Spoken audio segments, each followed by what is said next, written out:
Last week here on 12 News, we talked about the Texas judge who moved to block President Biden's student loan forgiveness plan.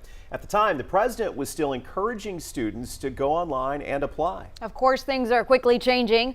Ariane Daytil verifies if you can still submit an application for student loan forgiveness. Another setback in President Biden's plan to relieve millions of dollars in student loan debt for Americans. A ruling by a district court in Texas says Biden's plan is unconstitutional. This comes about a month after a U.S. Circuit Court paused the program. During the pause, eligible borrowers were still encouraged to apply for up to $20,000 in relief on certain loans held by the Department of Education. But following this Texas ruling, people are now claiming that the application has been closed. But is that true? Let's verify. Our sources are the Student Loan Debt Relief Program application, the U.S. Department of Education, and Brown versus the U.S. Department of Education.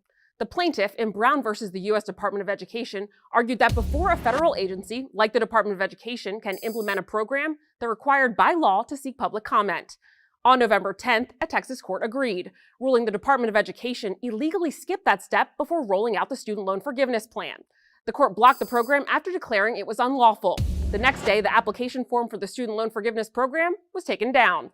So we can verify, yes, applications for the student loan forgiveness program are currently closed. The Department of Education has filed an appeal which would elevate the case to the Fifth Circuit Court of Appeals. On Monday, a separate federal appeals court panel also issued a new ruling, extending the pause on the program. To date, more than 20 million Americans have applied for forgiveness. With your Verify, I'm Ariane Daytil. All right, thanks, Ariane. Staying on top of that, if you have anything you'd like for us to verify, send us a message to our email, verify@12newsnow.com, or you can message us on one of our social media accounts.